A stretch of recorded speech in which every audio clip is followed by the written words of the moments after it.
How to find your wallet address on Exodus wallet. So if you want to find your wallet address, we have to understand why we need wallet address in the first place. We generally need a wallet address when we want to receive crypto from other networks. So if you want to receive Bitcoin, you have to copy Bitcoin wallet address. If you want to receive Solana, you have to copy Solana wallet address.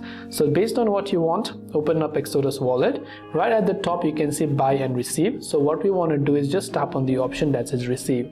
So now, as I said, if you want to receive Bitcoin or find a Bitcoin wallet address, tap on Bitcoin and the Bitcoin wallet address will be shown to you in a form of QR code or in a form of these random letters. So you can copy this wallet address, you can send it to the sender, and they'll be able to send crypto in this Bitcoin address.